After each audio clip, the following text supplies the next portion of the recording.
Hello and welcome to Mandibil, or maybe I should say welcome to The Perfect Principle, because I finally decided that I wanted to change. At some point, I need to get some shit done about either my book or whatever alternative presentation, let's say, it will end up being. So I've decided I need to get down in the groove and get some shit done, right? And you could say that a lot of these videos and deconstructions and presentations of ontology and metaphysics, whatever you want to call it, is sort of an approach to getting a grasp on it, right? But I need to, as much as I have this strong urge not to, I'm also annoyed that I'm not really getting anywhere. And I feel that I'm sort of tricking people into believing I'm actually writing a book, while there's no book or nothing approaching a book or anything alternative to a book that seems to be appearing. There's I'm just tricking people into thinking I'm this smart dude who can actually write a book on philosophy but will never do it. And I guess I don't live forever. I don't expect to live forever, right? It's an axiom I'm working from. It's not knowledge, but judging from a scientific approach, maybe you could say, right? Judging from my memory of what has happened in the past and description of history and so on, it seems likely that I'm going to expire at some point, and if I expire, I'm not going to produce philosophy. I don't believe so, right?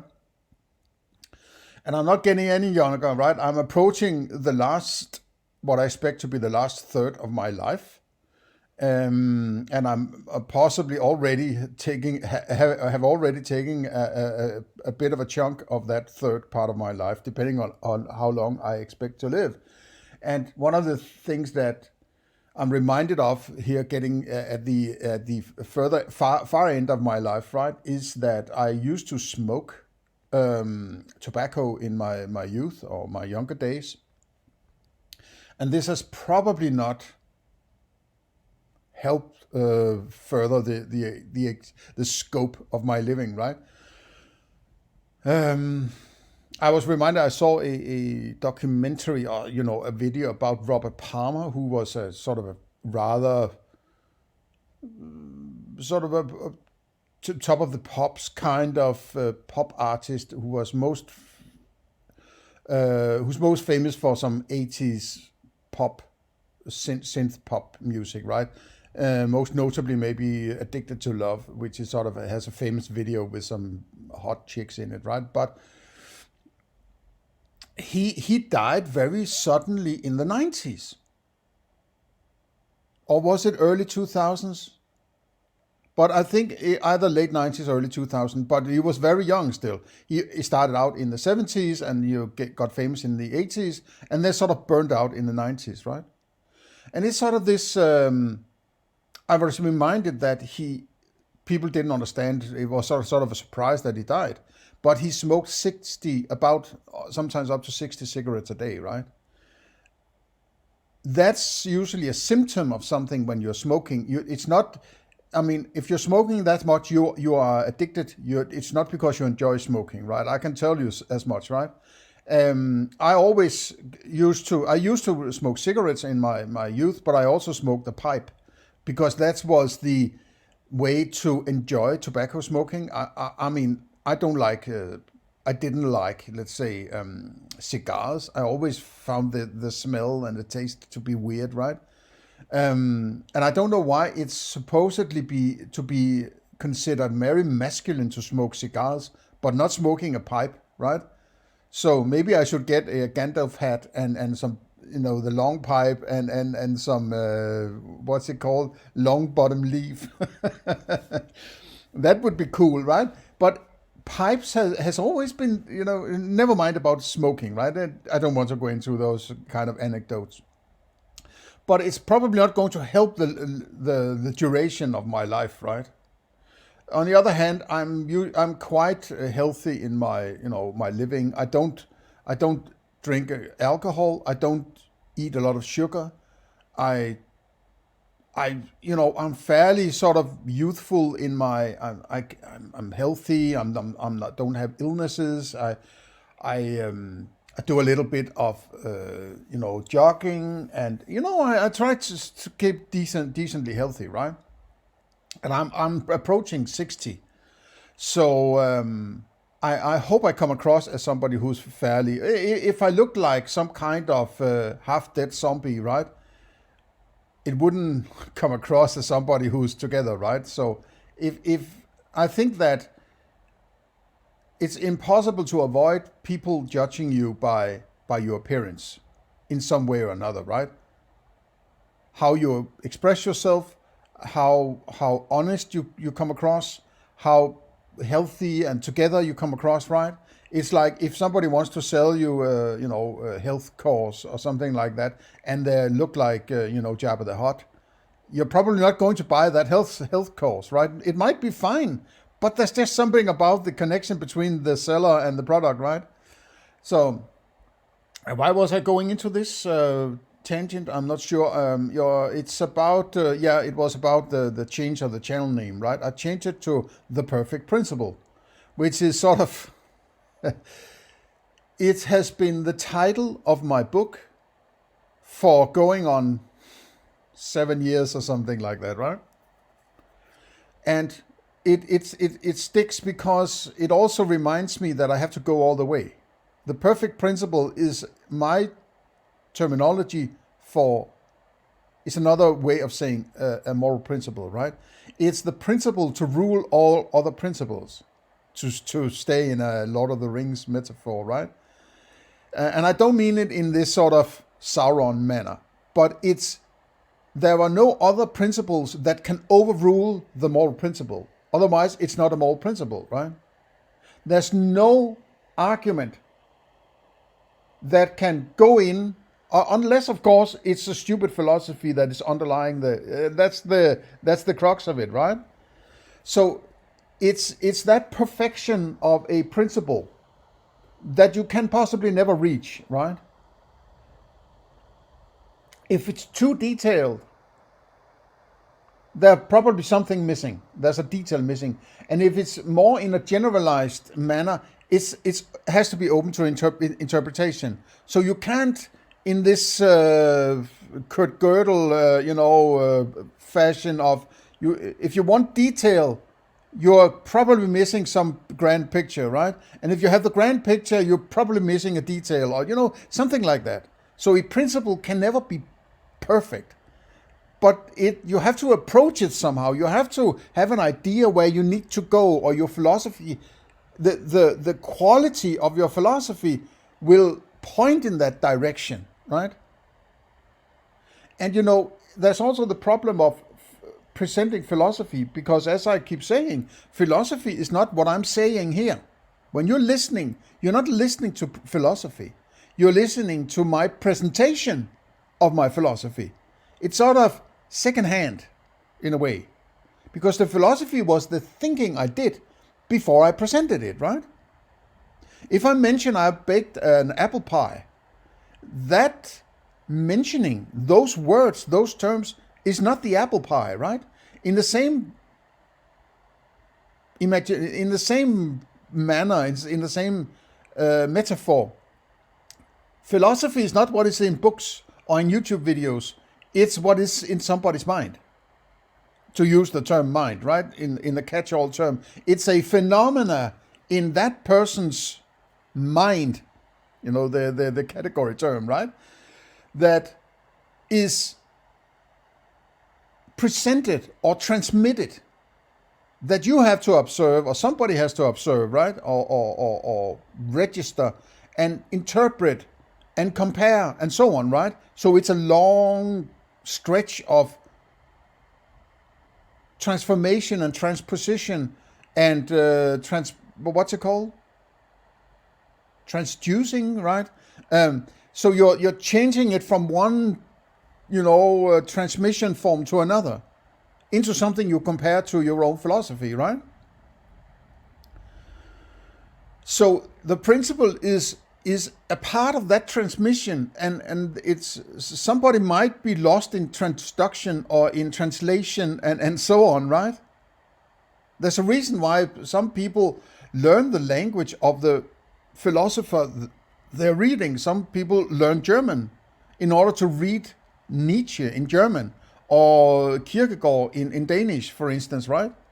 Because that's closer to, nothing is lost in translation as such. And still, it's about interpretation. A prime example is how Hume's Isord gap, quote, in his treatise, is misunderstood. Even though there isn't even all those English speaking people and, native language English people misunderstand in English quote, right? So even when there's no lost in translation, there's something lost in interpretation also, right? So there are all sorts of hurdles in getting together around some kind of philosophy. If you are such inclined, right? If you're in that way inclined. I think that a moral principle, first of all, points to yourself. But if you're interacting with somebody else and you not only want to just avoid them, but you want to interact with them, then at that point you need to agree upon the moral principle, right? And that's why I'm referring to what I call the perfect principle. It's sort of the principle to rule all other principles. It cannot be rejected by other principles, right? If you have a principle, I always walk out my front door each morning at 7 o'clock, right? That is your principle you're working from, for whatever philosophy you have, right? But that cannot overrule the perfect principle, right? The perfect principle always comes first. You have to, when you go out that front door at 7 o'clock in the morning, you have to bring your perfect principle with you, right? To adjust yourself according to that moral principle. That's what a moral principle is for, right? It's not you have to constantly adjust, but it has to sort of be in the back of your mind, and you have to, it's sort of a scanner of situations and say, this could potentially end up being an immoral situation according to the perfect principle I am comparing it to, right? But it can't be a cumbersome principle that where you have to know what the hell is going on in the whole universe, right? It has to be confined to your subjective experience at all times. So it's kind of complicated, right? But that's also an appeal to why it has to be perfect. There cannot be any holes anywhere, right? Otherwise, it's not perfect. So it's a bit of a challenge. And I thought that I might be reminded about this book of mine or presentation or whatever, however the format I will eventually choose. I have a few ideas, right? But it will remind me to get some shit done, right? Okay, let's head back into monistic idealism, the monistic idealism video with Bernardo Kastrup on various shit, and we are jumping into what they call integrated information theory, which, as far as I understand, is attempting to use mathematics and science to describe the noumena or the ontology of the metaphysics, right? And it's basically doomed from the start, in my opinion. How could you possibly do that, right? And it's sort of this fantasy of, yes, if we just make it sort of abstract and very sort of conceptualized and imaginary, right? Like ripples and fields and so on, right? Maybe we can get to tomato from that. Well, I already have the tomatoes, right? What do you need to describe? You're not going to change the tomatoes, right? Are they going to change into a moon rocket all of a sudden because of your endeavor trying to describe what goes on before it becomes a tomato? I don't think so, right? I'm pretty confident and satisfied with having tomatoes, bananas, bicycles, and elephants, and so on, right? The concepts, the cognitions. That's what I'm working with, and that is where my perfect principle will eventually be applied, right? It's not going to be applied to ripples, right? Okay, let's hear it. And it's a sort of a 15, 16 minute long, so it might be this. I don't really care for it, to be honest. trying to apply mathematics and science or whatever intellectual endeavor upon an area you don't have access to, then it has to be based on your phenomena somehow and your abstract mathematics and so on. I don't buy it. Just like I don't buy that idea of Donald Hoffman's description of that noumena of sort of 16-dimensional geometric shapes or whatever. I don't give a fuck, right? It's eventually going to be about tomatoes and bananas and bicycles anyway, right? Anyway, I mean, it's annoying, these academics, right? This one is kind of a two-parter. So, as I'm sure you know, there was this big letter. There's 124 people saying that integrated information theory is pseudoscience. So I guess I wanted to know what you think about that, and also what you think about how the leading eliminativist and illusionist just so happened to also be on that list. So I was wondering if you had any thoughts on those two things. I have extensive thoughts on those two things. I don't know how long you guys want to. Please, by all means, go off, King. I happened to have. been... go off, King. Oh, it may be a kind of slang, right? But King, go off, King, my liege. I will, I am command, and I will obey my liege, right? Sort of. Two coconuts banging together like Monty Python, right? How do you know he's a king? Well, he hasn't got shit all over him, right?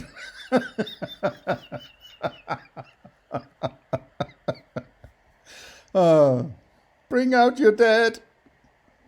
With Giulio, when that letter came out, Giulio Tononi, I was with him when that, and plus a bunch of other people involved in integrated information theory. We were all cooped up together in a tiny island in a Venice lagoon at the end of a week. Oh, in a Venice lagoon. Oh, the Blue Lagoon, right? Mm-hmm. All the nice science chicks there in Venice, right? Very romantic. How tough it must be to be an academic, right? Sitting with other crazy people in the Blue Lagoon in Venice, right? Oh my God. Yes, I came up with a story about what goes on beyond my experiences. And I'm going to describe it, right? Let's get together. Where should we go? Should we go to a little shitty village in middle of Sweden? No, let's go to Venice, right? Intense discussions there. And then on a Friday, or was it? Oh, intense discussion. It sounds positive, right? It's so intense. We are so focused. We are, oh my God, right? This is sophist territory, right? It's on a Saturday. I think the letter came out on a Friday evening, and we sort of took notice of it and started talking about it on a Friday, on a Saturday. Oh my God, on a Saturday. I can give you an anecdote. Oh yes, it's quite funny anecdote. Oh yes, let me tell you about my experiences in the Blue Lagoon, right? Julio's reaction to that was of a class and a maturity. Oh, my information integrated information theory master, Tononi. He is brilliant. He is the highest quality of human being you could possibly imagine, right? He is, his choice of words is exquisite, right? He's so smart and brilliant, and I'm sitting here smiling and telling you, oh my God, the kind of people we are in this collective called IIT, right? We are special. And our master, our guru,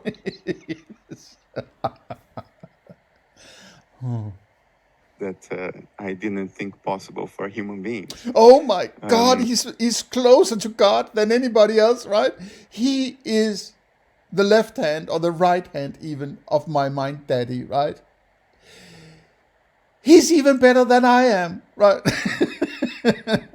He was not dismissive.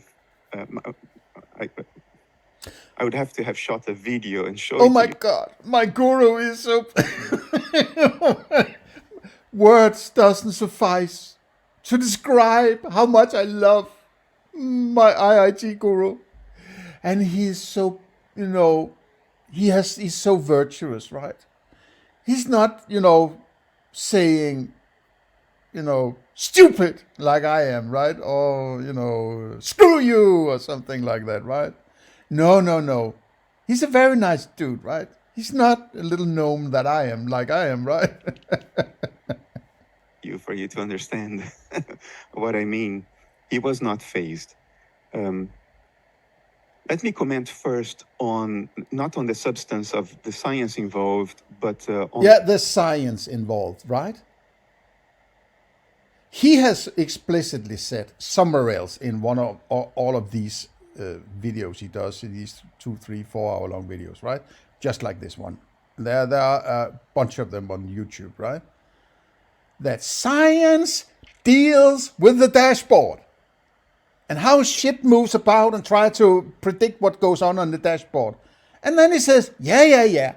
But now I forget all of that and I go to the Blue Lagoon down in Venice. And there we will take that science and apply it to that realm we are fabulating about, which is before science or before the dashboard that eventually ends up being a dashboard. We can only do science on the dashboard. Oh, by the way, we're going to do science on that which comes before the dashboard that is responsible for the dashboard, right? I mean, you have to be fucking crazy.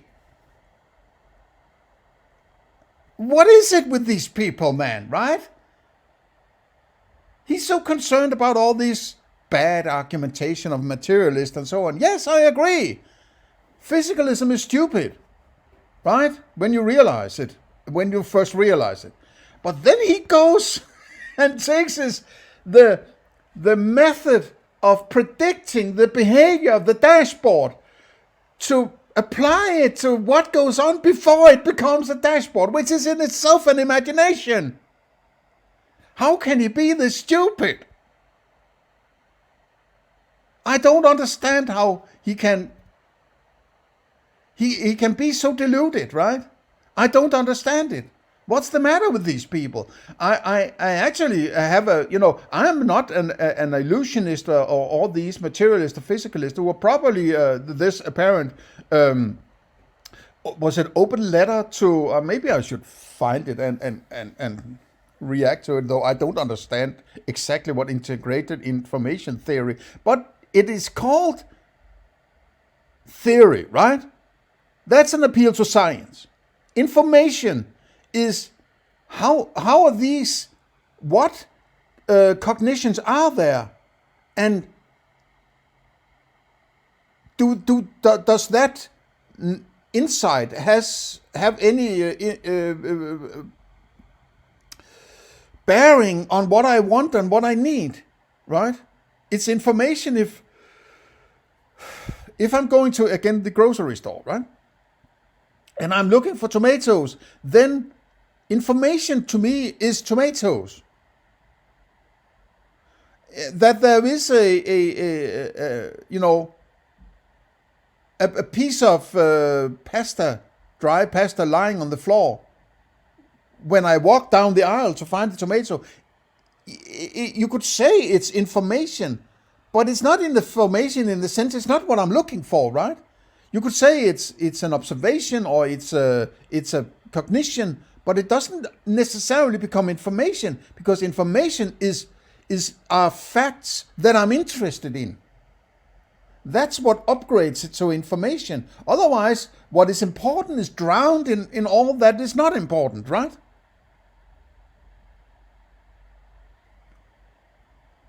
So integrated, what integration is how it sounds like it's appeal to mathematics or calculus or something like that, right? But it might not be. Integrated is sort of, let's lump shit together here, right? Let's take some woo-woo and imagination and try to combine it with science. It's sort of, on the paper, it sounds like woo-woo shit. It sounds like, what was it? What was the term? Invalid science, right? What was the term? I forget the term. Stupid science, right? It sounds like it on the paper, right? Okay, let's get back in. The act of writing an open letter and uploading it to the Sci archive.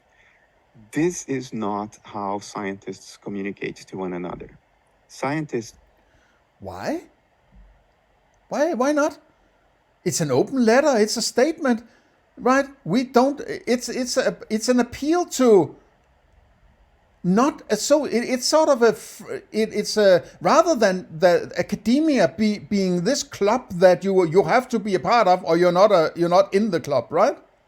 It's like, okay, we are academia, but this kind of academia we don't want to associate with that. An open letter, it's like, okay, anybody can read it, anybody can, right? No, it has. What Bernardo Kastrup doesn't like is that there should be some kind of fragmentation within this cultish, somewhat semi-cultish academia, where there's some infight, there's a civil war, right? No, you have to obey the standards of, otherwise the little people, all the peasants who are forced to pay for our shit, right? They might wake up and say, "Well, what the hell is going on in academia? I thought they were perfect. I thought they were working for God knows how many years on solving the big problems of the universe, right? Telling me to pay taxes." No, he doesn't want that, right? don't write open letters to other scientists. Scientists write open letters to government or to the population at large. Yeah, to the little people, to the peasants. Open letter, yes. Open letter to the peasants. You just keep paying taxes and we will build some hadron colliders, right? Yes, we have some 1 or 2 hadron colliders that are 6 miles and 9 miles wide in diameter. We want another one who is 25 kilometers in diameters, and you have to pay an open letter to the peasants. We are going to steal more of your money, right? And to the government, yes, government, please, we will suck your dick. Yes, all us academics, we love government, right? Because you're the one making sure that the peasants give us money, right? The peasants pay for the hadron colliders, right? A scientist is talking to another scientist. The means to communicate is peer-reviewed academic papers. Is it now, right? Judging from that PhD defense of yours, right? The consciousness-only ontology. Those sitting there pretending to be critics, right? Look like they didn't know the fuck they are doing, right? Judging from the content of your thesis, it sucks, right? They're part of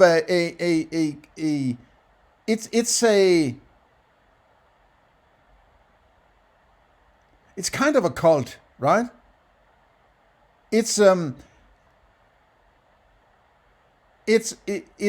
based on academia is where you go if you don't want to do manual labor, right?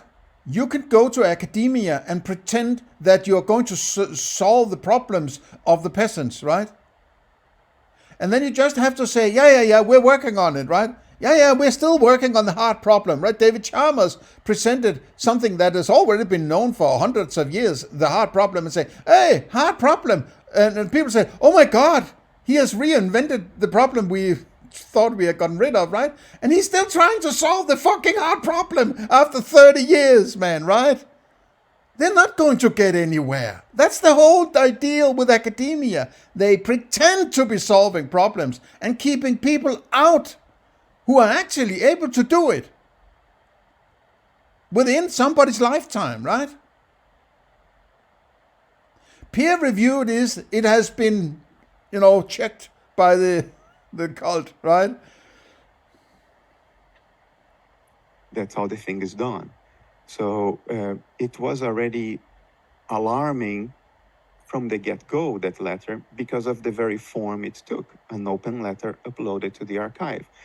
That was a activist move, not a scientific move, if you know what I mean. Scientific move, but a move cannot be scientific communicating with other people that it doesn't have to be scientific. I mean, no, it might not be the best way to do it, but why not? I mean, I would like there to be some, somebody revolutionizing. In my opinion, if you want to do some science, if you want to do some philosophy, go do it.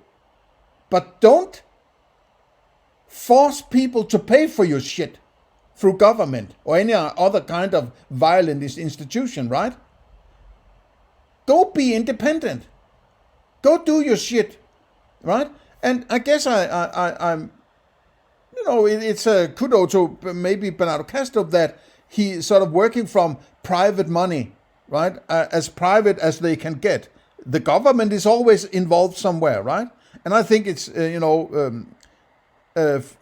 Fred Master there and Martha and his people in his foundations, they're trying to hide their money there, right? That's what you do when you create foundation. You can get tax exempts and whatever shit, right? That's what the rich people do. It's always the poor people who pay for everything, right?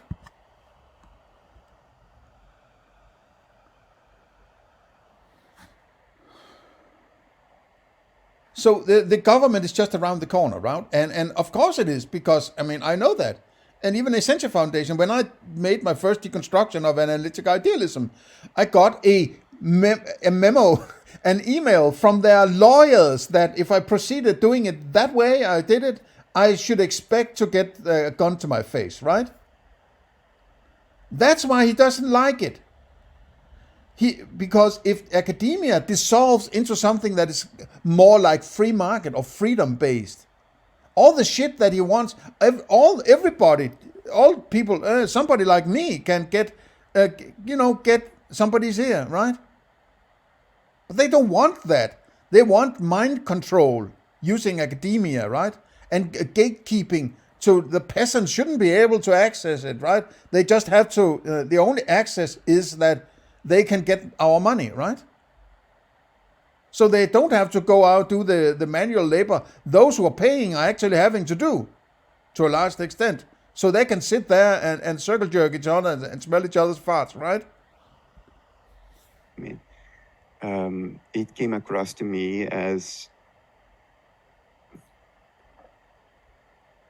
the immature action of people who would like to have more visibility than they have, and instead of trying to get that visibility through the merits of their science, they wrote an open letter and uploaded it to the Sci archive, and that will now get hundreds, if not thousands, of citations, and it will improve their citation index a lot.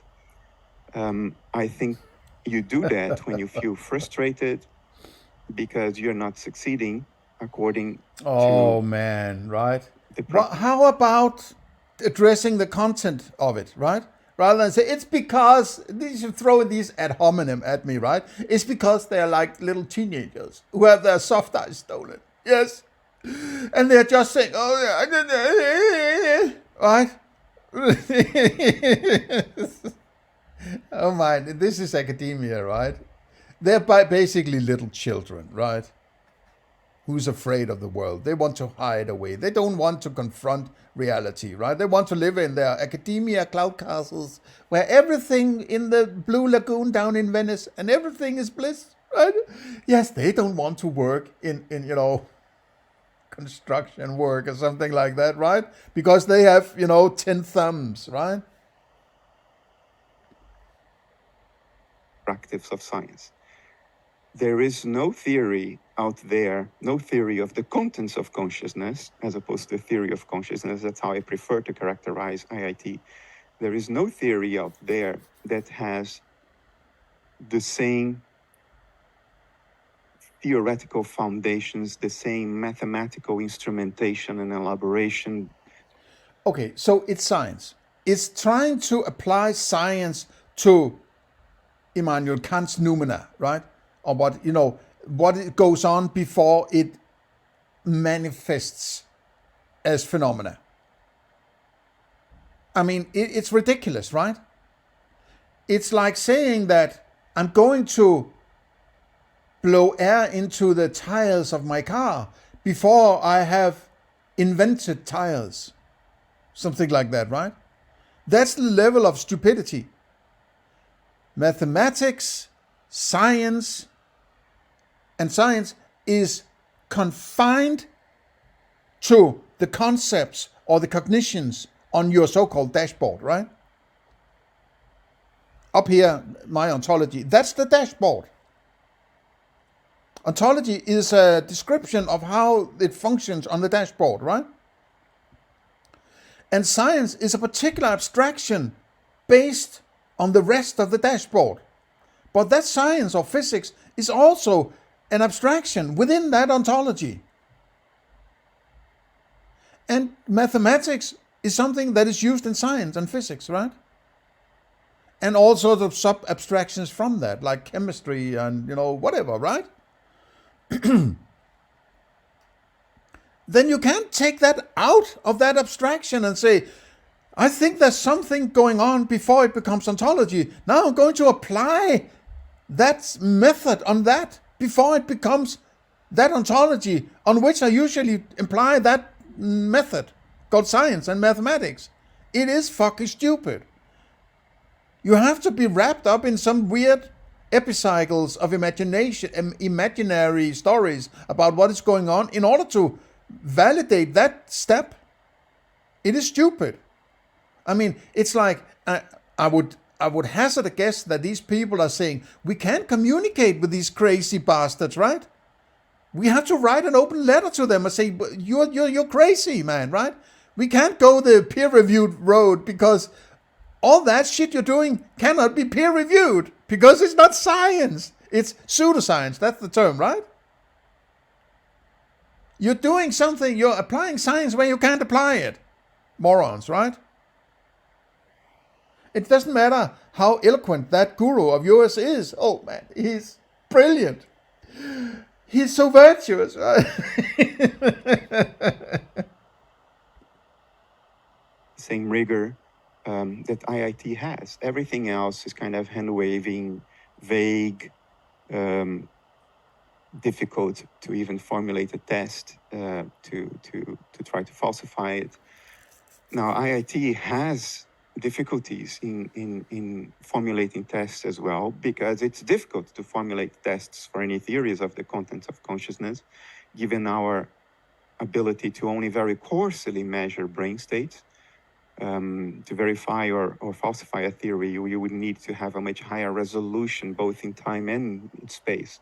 What is this? You can't use a neuroscientific picture. It's like you are taking photographs of the moon, and then you are analyzing these particular. You're coming out. Oh no! I found out a new way to analyze the photographs on the moon. Now I'm actually doing some. I'm actually working with the actual moon, right? You can never do that. Of all people out there who should be aware of this, you should be aware of that. Because it's the problem you're trying to argue that doesn't work. You're arguing against this principle of taking the territory out of the map and then expecting the territory to be popping out of the map you just extracted. You can't do this, man, right? To measure brain states, and not only a few brain states, you'd have to measure brain states of an entire region of the brain or across. But a measurement is not that which you're measuring. If I have a thermometer and stick it into my fucking coffee, right? That is a description of the thermometer. It's not a description of the coffee. A measurement is not that which is being measured, right? So a measurement of your mind or whatever is just a description of the instrument you're using to do the description. The description never becomes the thing that is described. How can you not see this? Because it's the foundation of your criticism of physicalism. Am I missing something here? It's so incredible that I'm pinching myself saying, am I missing something here? I mean, please tell me. What is this magic instrument that all of a sudden is a representation of that which you're trying to describe? A thermometer is not the temperature of the coffee. It's the temperature of the instrument, so to say, that you correlate with the coffee, you have adjusted yourself to say, okay, I'm. It's sufficient to me that when the thermometer shows this, I will correlate it with what I call the temperature of the coffee. But it's the temperature of the fucking instrument, right? Regions of the brain to verify or falsify those theories. So there are very practical difficulties associated with coming up with those tests. But given this factor, which applies to all the theories, IIT has gone, I think, the furthest in approach. Oh, so it's this relative argument once again, right? It's the same. Yeah. All the other theories about metaphysics are completely stupid. And my theory, analytic idealism, is just 1% less stupid. It's only 99% stupid. So it's better than all the other ones, right? So therefore you should buy my shit, right? It's like yes, my my bolognese is made of dog shit. But there's a Mars bar in there, right? So it's better than all the others. There's only dog shit in it, right?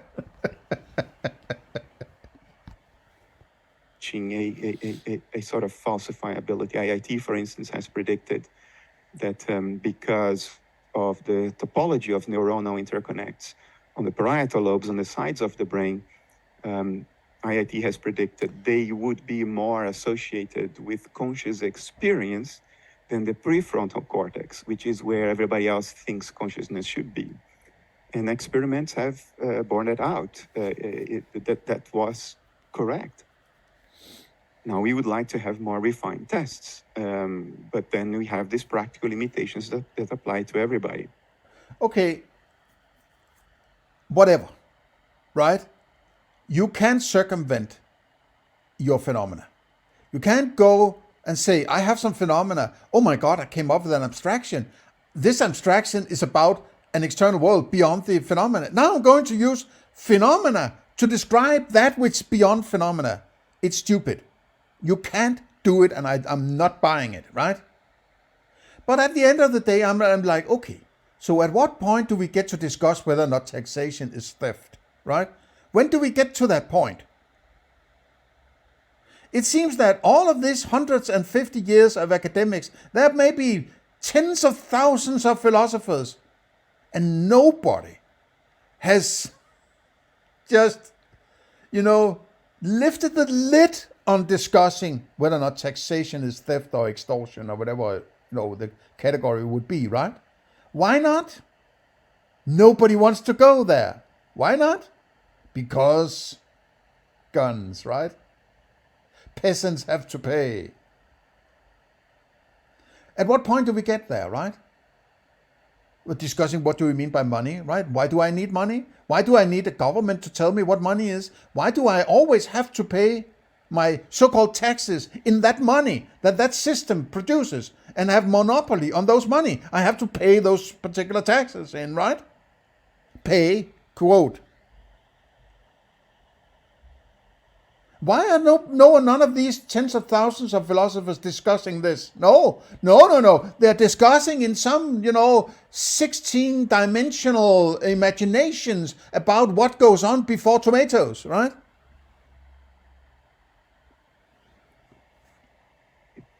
So I think that open letter, the very form that it had, was not the way science is done. That's activism, a kind of political activism. That's what you do when you're losing the game on the level play field of science. But oh my God! And ad hominem wrapped up in a straw man, possibly, right? Why don't you just address what is in it, right? Just present the criticism, and then deconstruct the criticism. No. This is what a sophist does, right?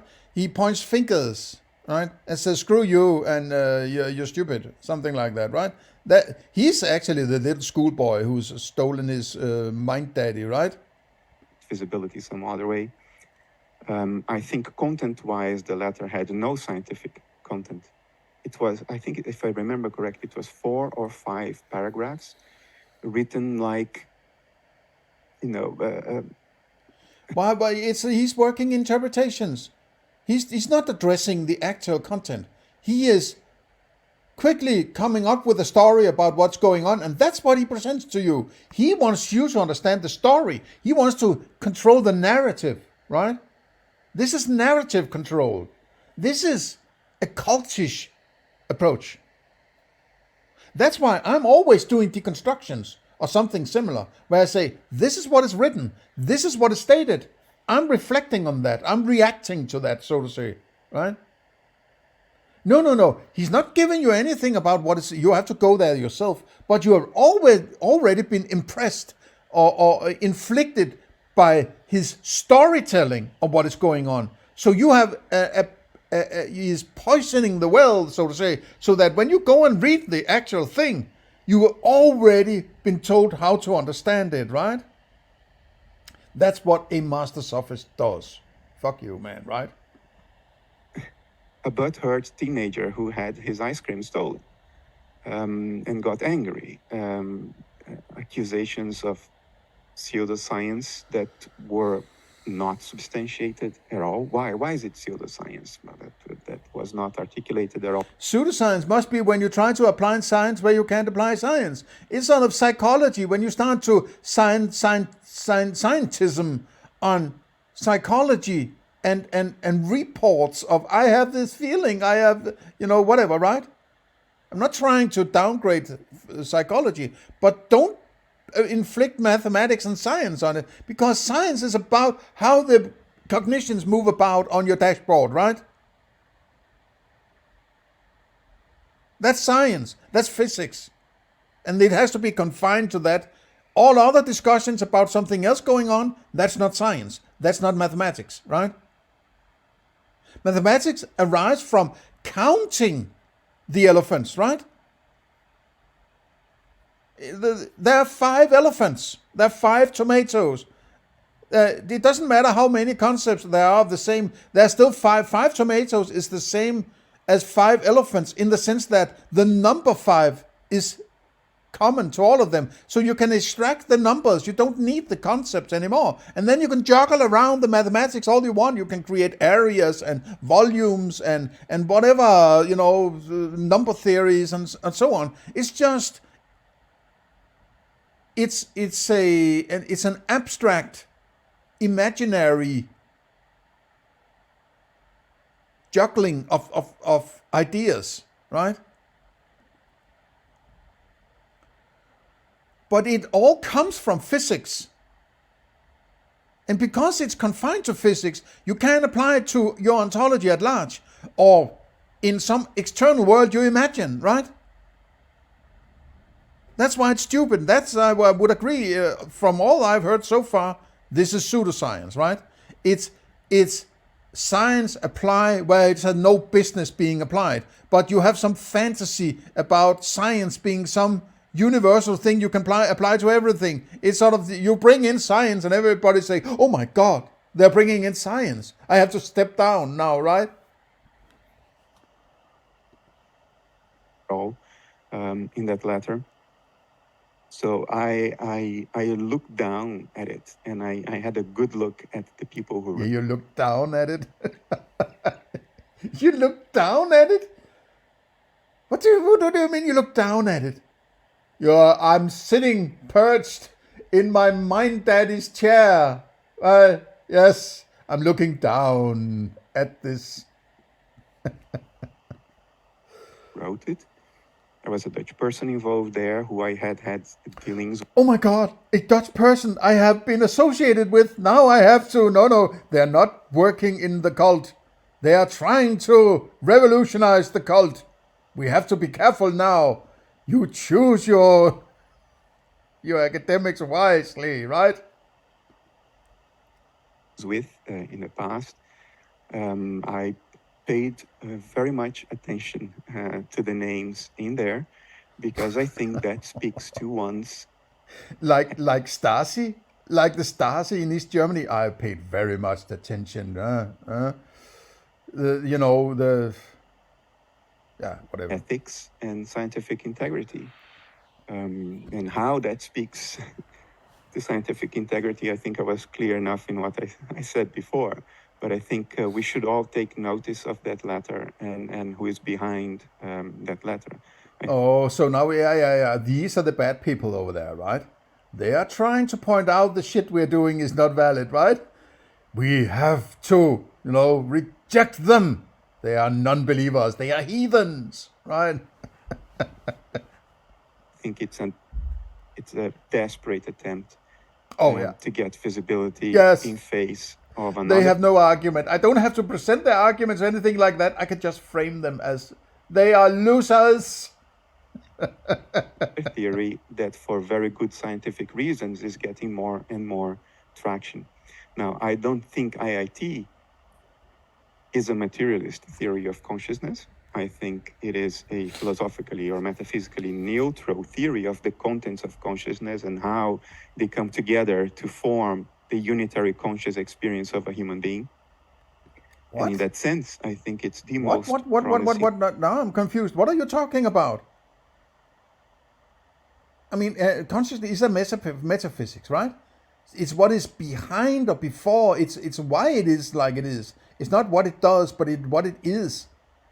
You call it mind, but why do you need to construct an idea of how they come together? This brain mapping shit, right? That is a physicalist approach. So you're rejecting physicalism and then jumping into using physicalism in order to explain your non-physicalist. I mean, what the hell, man? No wonder these people are saying, well, we can't communicate with these crazies, right? We have to write an open letter, tell them, hey, stop what you're doing. You're crazy. Fear we have. I don't see anything else anywhere near the level of refinement and theoretical instrumentation behind IIT today. And I can tell you from personal experience. Instrumentation? What a load of fancy terms, right? We are using the finest chocolate, right? The finest crunchy frogs in this Belgian, whatever, right? It doesn't matter. It's just a fucking frog wrapped in chocolate, right? Doesn't matter how fancy terms you use. That there are a lot of people in the core group of IIT, I was with them for a week, who do not necessarily make materialist assumptions about the nature of consciousness. And I think this is what triggered the people writing that letters next to the usual motivation to get visibility, by whatever means. I think some of the signatories of that letter, like Daniel Dennett and Patricia Churchland, they have now realized that Giulio and Christoph and other people involved in IIT, they are very careful in the way they choose words in their papers. For instance, if you look at Giulio's paper on free will, which is available for free on the Sci archive, he is extraordinarily careful in how he chooses his words to avoid unthought through metaphysical assumptions. You will know. Okay, so it's about sophistry. It's about choosing your words wisely, right? It's about choosing words. Why is this so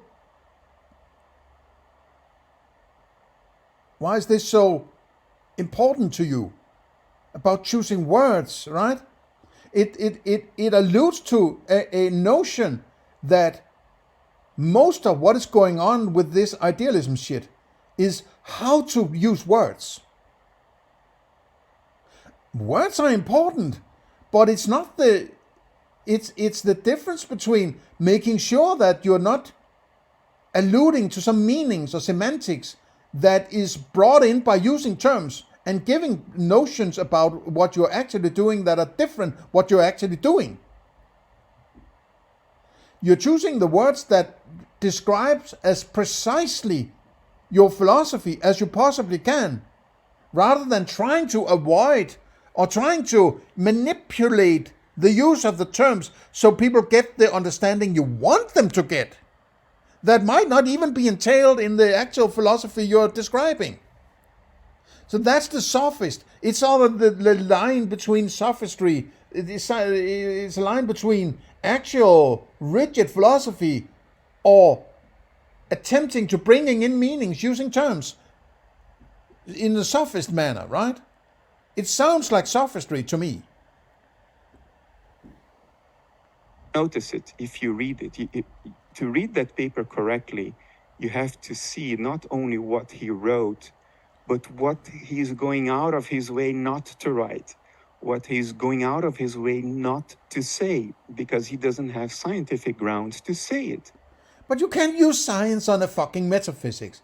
And if you're just doing science on some aspect of your dashboard, okay, but why is then so important, this integrated information theory, if it's not dealing with metaphysical aspects? And if it's dealing with metaphysical aspects, you can't use science and mathematics. It's a fucking pipe dream, right? It's a fantasy that you can use this, authority of science and mathematics and stamp it on your metaphysics and say, now it's fucking settled, right? You can't do it because you're violating the fucking problem, the paradox that physicalism is suffering from. Then you can't turn around and say, hey, I'm going to bring it in now, right? I'm going to violate the same thing that the physicalists do in order to come up with a story about that which you tell everybody that physicalists can't do. Why can't you see this? Okay, I think it's enough about this integrated theory, right? And maybe I'm going to, I don't know about these illusionists, Daniel Dennett, Keith Frankish, and Frankish down here, and illusionism. It's very much about illusionism, but maybe it's an idea to take it, right? But I think this video is going to end here. I've said enough I've given you enough to chew on, right? From judging from this, so I don't have to go all the way to minute 41, right? Okay. Have a nice day. See you in the next one.